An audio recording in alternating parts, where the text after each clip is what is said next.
put it together really, and we directed it last night and put it together. I think that it is a beautiful piece of work, and I hope you do too. Remember the typo. This play is actually called Caked on Mud.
Whatever I did, I regret it.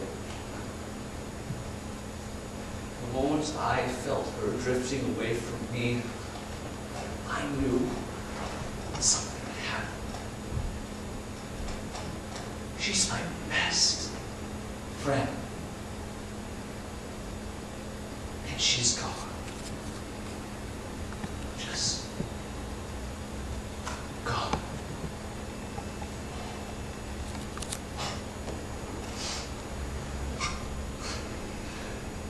What did I do?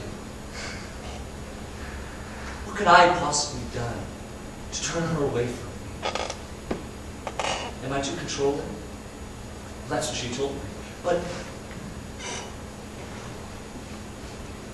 is it true? I asked her to make me a promise, but all friendships include pinky swears and secret handshakes, so what's wrong with me?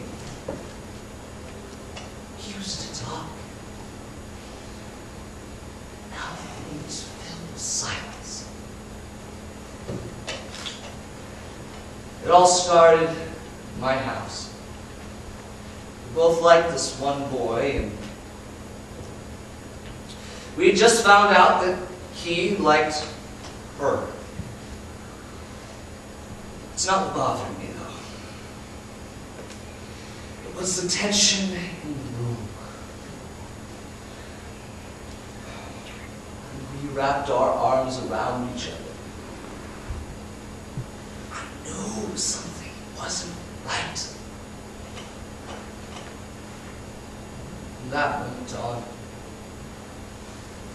her and I were never the same. So, as you may know, in Texas where I'm from, most cities are mild to severe droughts. Well, on Monday, for the first time in a while, I witnessed a sacred thing called rain. Now, if you live in Portland or anywhere else where it rains a lot, then you're not going to take my trip. But in Texas, rain is an amazing thing. In fact, every time it rains, my grandmother calls just to ask who it's raining back in. Then we all walk outside to witness this foreign liquid dripping from the sky. And we sit in astonishing silence in pure amazement.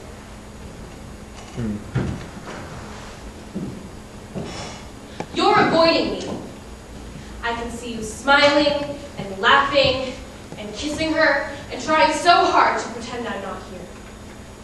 Well, I'm still here. And you know what? It took a lot of courage for me to come here after what you did. And this is what I get. This is my reward. I want you to look at me. Look at me! Look at the girl you said you'd never hurt. Look at the girl you said you wanted to spend the rest of your life with. Look at the girl you said you wanted to travel the world with. Look at this girl who spent half her money on this stupid prom dress and far too much time worrying about you, caring about dearly, dearly loving you. You said you loved me. You said I was your soulmate. Why won't you look at me? How can you do this? Tell me how. Knowing what you know about me, knowing what I've been through, how can you do this to me? After what Adam did, the way he used me, the way he tormented me, the way he treated me like a piece of meat, like a toy, and how I kept coming back to him. The back of his car with that heat and that passion and the subsequent salvation. If it weren't for you, I would have gone back to Adam. When you came into my life, I thought I'd never be alone again. I thought you were the one. Why won't you look at me? You're cruel.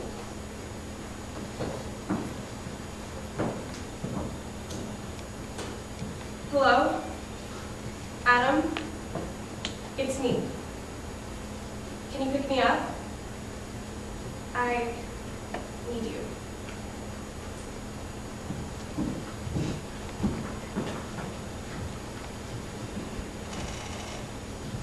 I walked into my biology class nervous about Friday, and it was the last day, so no pressure. Then I sat down at my desk and looked over the 6-page test, staring back at me. But suddenly, something lit up in my mind.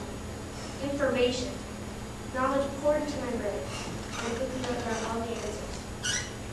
But then, once I was at the last 2 questions, the worst thing happened. Brain fart. I quickly jotted down the first 2 things that I thought were correct and turned to my final paper, hoping, just hoping, that I passed.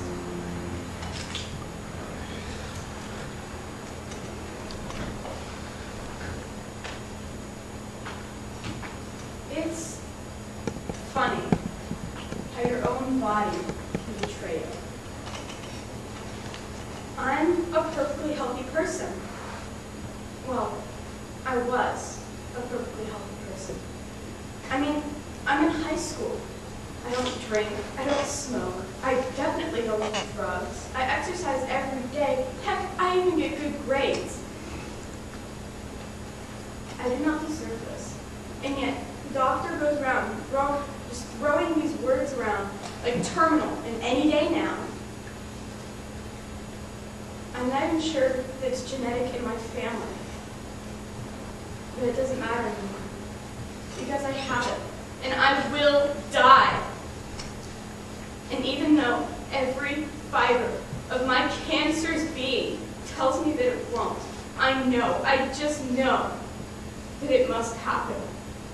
I'll go into stores, and I'll see these coffee canisters with the lids cut off, and little signs around them asking for these donations for these kids with cancer. Like, there's this one for this kid named Colin. I've been to the hospital many times. I don't know Colin. Is this just some sort of scam for people and businesses to scoop up a few measly bucks worth of change? It's unfair. What about me? What about me? I know I should be handling this more maturely. I should be trying to stay positive, trying to keep my chin up, trying to fight. But I'm selfish. I'm selfish.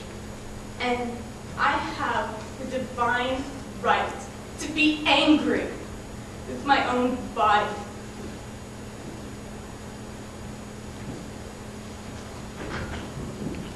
So, one time I was walking around with my friends and all we were doing was eating ice cream. Not a big deal, right? But then, suddenly we heard footsteps creeping up behind us. We turned around and there was a creepy guy walking there. He was an older guy, 60, maybe. He had a long white beard and I'm pretty sure he was taking some sort of illegal drug.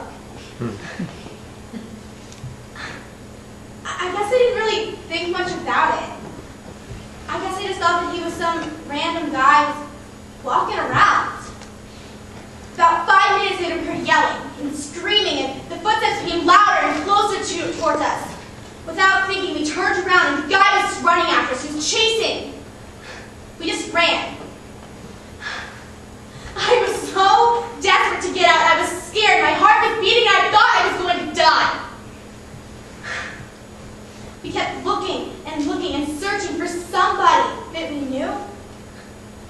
yet no one was there.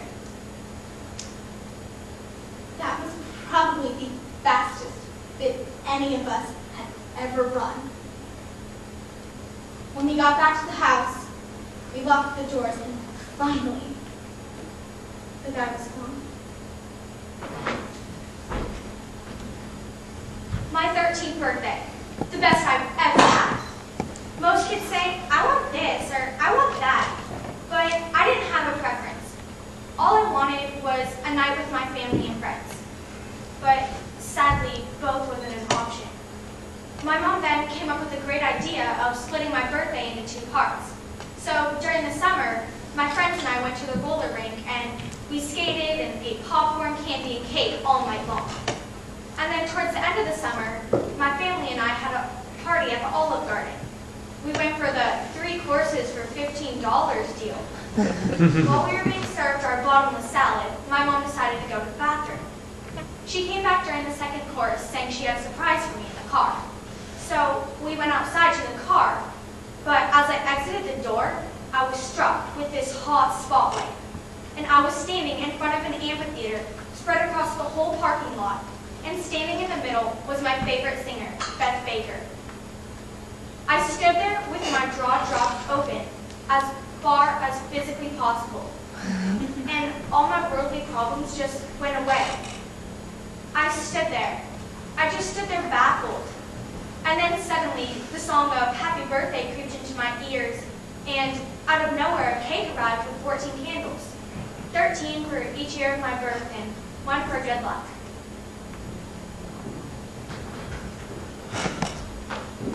I remember the first day that I went to a rave. My friends and I, we let go of a lot of stuff there, and the air was hot, and the people were sweaty and filled with this crazy and stupid and wild energy that we all shared.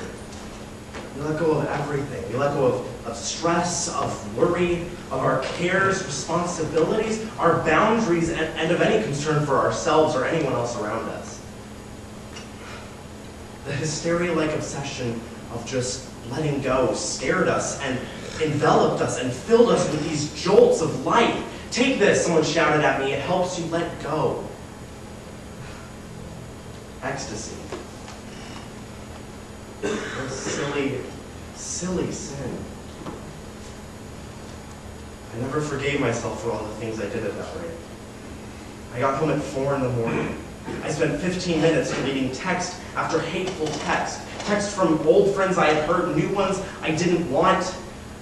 It was stressful and worrisome and painful. And then I noticed that the kitchen light was on. My dad was sitting at the kitchen table with half a beer in his hand. I was ready to fess up and suck the poison out. I took a deep breath. Dad, what are you doing up? He was only able to choke out 2 words. Your mother, and after a short pause, she's gone. Well, where'd she go? I asked. I couldn't believe what I had heard, what had happened, what was happening. But the feeling faded. I ached.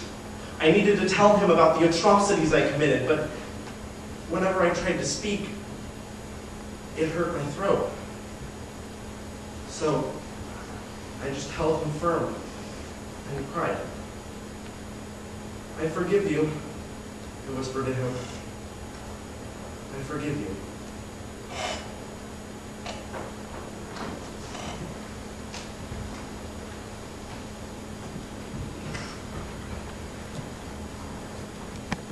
Being allergic to the sun has its downsides. The most obvious, of course, is the inability to enjoy a nice midsummer afternoon. But this issue comes with more than what's already evident. It's also hard when you can't go out during the day to make any friends. I spent my last birthday with commercial after commercial of Billy Mays screaming at me to buy OxyClean! And my 2 cats, Mildred and Brittany. In all seriousness, though, I haven't had a friend since kindergarten, when my parents used to wrap me up in a trench coat and then send me off to school. They've been really good about everything. My parents homeschooled me well, paid for computer and internet costs. But the one thing rich parents can't buy is friendship. Like I said, this really wasn't a problem before the first grade. In kindergarten, I was the most popular kid around. I had friends at every turn. In fact, my teacher once said to me, "Katie, you're gonna go places." It's funny how sometimes places means your bedroom for the rest of your life.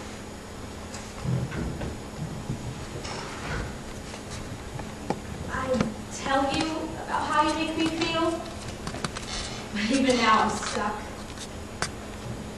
You are my perfection and my poison. I can't control you, and that scares me. One minute you look at me without even a hint of compassion. You won't touch me, and if my hand brushes against you, you edge away, uncomfortable. Then your voice, your persona, your entire body changes. A fire burns behind one's empty brown eyes. I can feel its warmth. But too soon the fire builds and builds, and I'm surrounded, choking and suffocating in the hot. Sometimes it's too much for you and you lose yourself. Crying, shaking, screaming, holding me too hard, beating yourself up for things I've done. But I love it. I crave it. I need it. I need you. You are a drug that's taken over me, altered who I am. I love you and everything that's wrong with you. I'm addicted, and I'm sorry.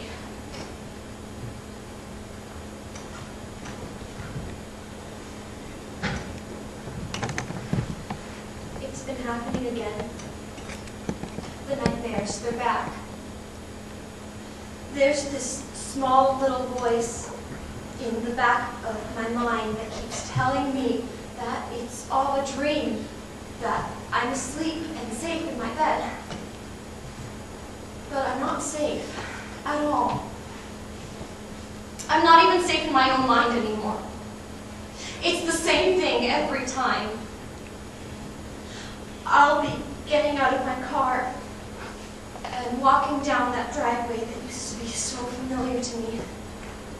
My heart's beating so fast that I feel like it could burst out of my chest, but I can't leave. That's what I hate about these nightmares and flashbacks. I can't make conscious decisions. I'm simply reliving the horrible thing that happened to me. I see my own hand reach out and gently press down on his doorbell. There's that voice again. Only this time it's screaming, desperately trying to convince me that this is a bad idea, that I need to get back in my car and drive away, as far away as possible, but I can't. He pulls me in and kisses me. And everything from there blurs into a dark tornado of regrets and pain. It's not the memory of what he did to me that hurts. It's the constant reminders. It's waking up in the middle of the night, covered in sweat and feeling so desperately alone. It's triggers like a song, or a smell, or even a color. The psychiatrist says that this is normal in victims. That doesn't make me feel any more safe in my memories. I'm still trapped.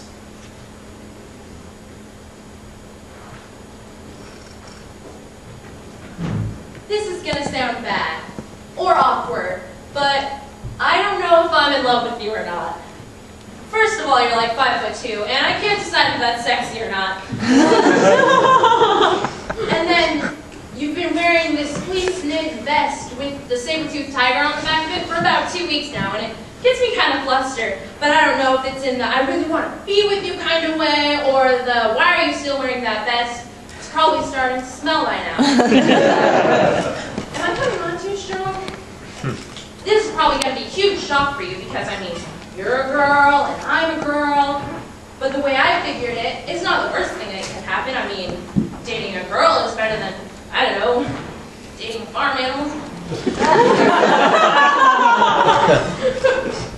I'm sorry, I'm not really good at expressing my emotions. And it doesn't really help that I don't know what those emotions are. Part of me just wants to run away right now, take your yearbook photo off my wall, and forget about you completely because you disgust me and I don't like you. Another part of me wants to get on my knees right now, I mean right now, and say, I don't really know you, and I keep forgetting your name, but you entrance me. I love the way you chew on your pencil and you talk without hesitation, even through your lip. I love how you share your potato chips and you treat everyone with a sense of love and reverence in a way I wish I could. Will you please go out with me? Hypothetically, of course. Look, you probably don't like me, and heck, I probably don't like you. But do you, I don't know, want to take a trial run? Are you free this weekend?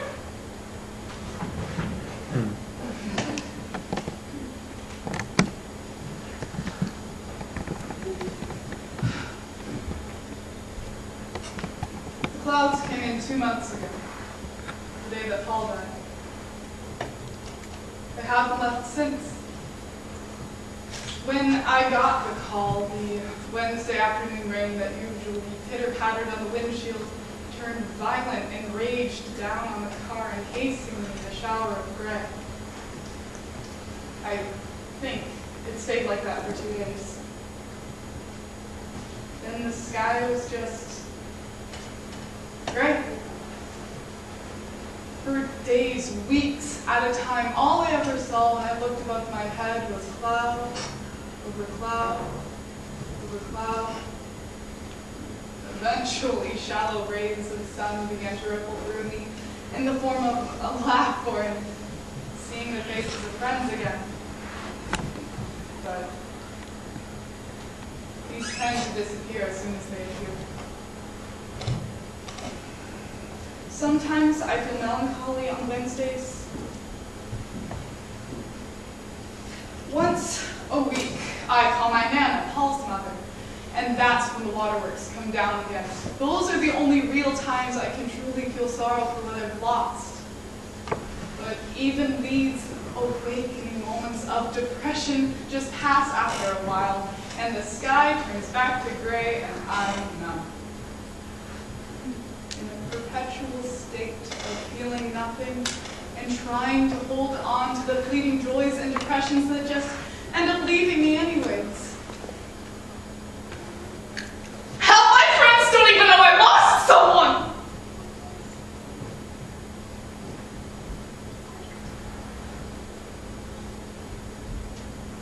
Emotions just don't stay long enough to be shared.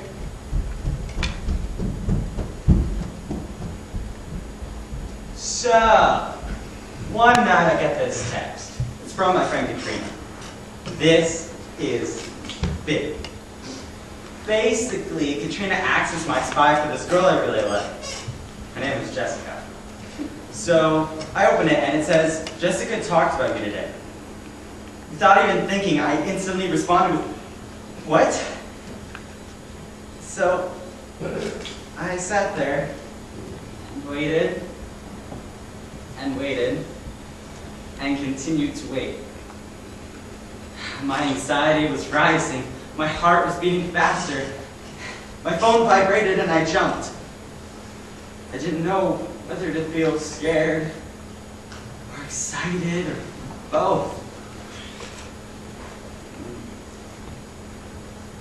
My whole body body shook as I looked at the phone. It's Katrina.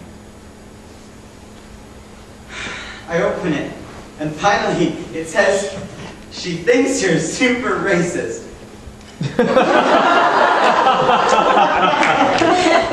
What? Believe me, I am not. She has a completely wrong picture of me. Great. Right after I'm getting over my first strike of anxiety, another one creeps up on me. My father is dying, and I don't know what to feel. Can you hear the answers in the stillness?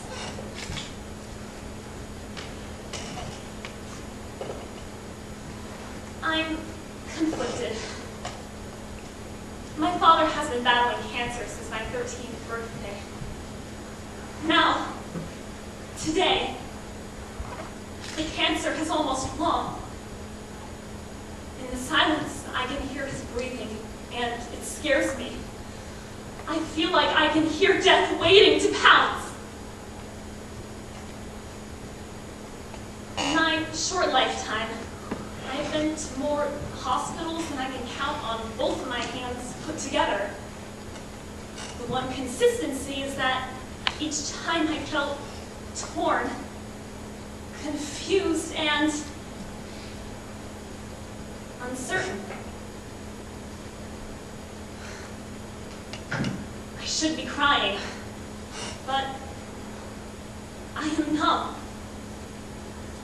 I still don't think that this is happening.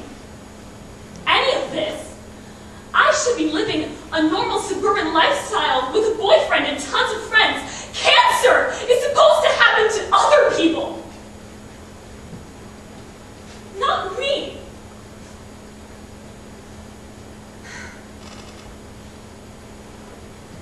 Douglas Adams, author of The Hitchhiker's Guide to the Galaxy, once said that the answer to life, the universe, and everything is 42. The ultimate quest is to discover the question. Well, although I don't have any answers, I have a question. Why? Is it something that I did or didn't do? The doctors said that it was no one's fault, but I go through periods of time blaming myself. I fluctuate. Is it me? Why?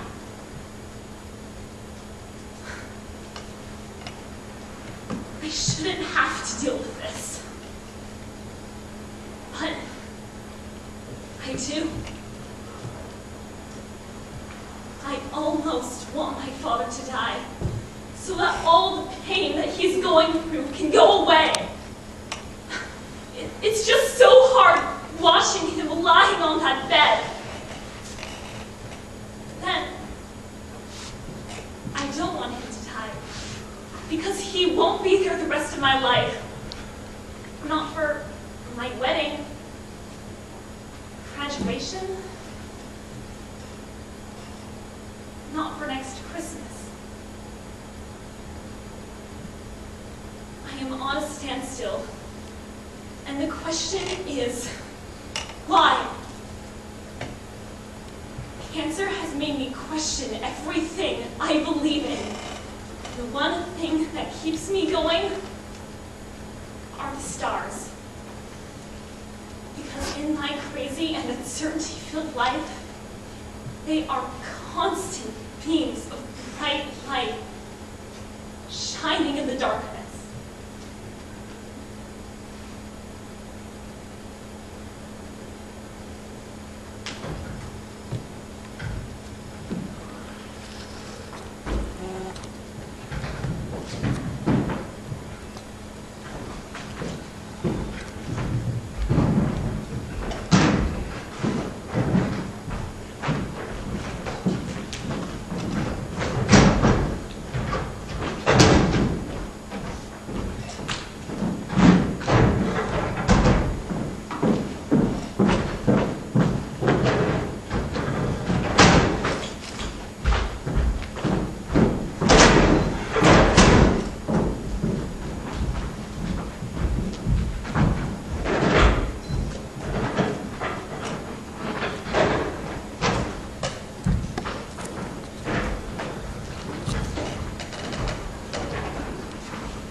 shower. I hadn't even realized it, but I was singing. The water was gargling in my throat, and I was spluttering out lyrics like I hadn't in years.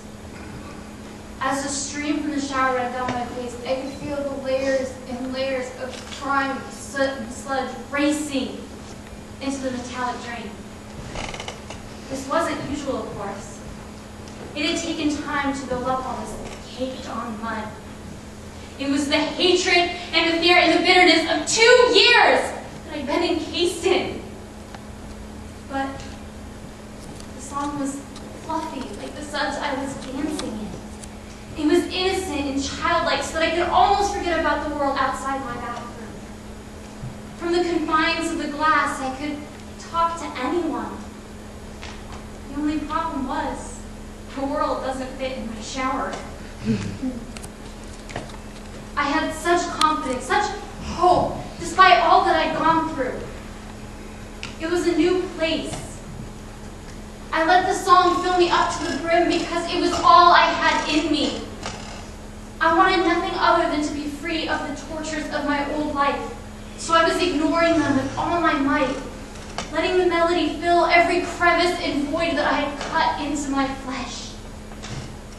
There was hope and possibility and potential. They were growing back, and I couldn't have welcomed them with more zeal. I was singing in the shower, and I hadn't even noticed it.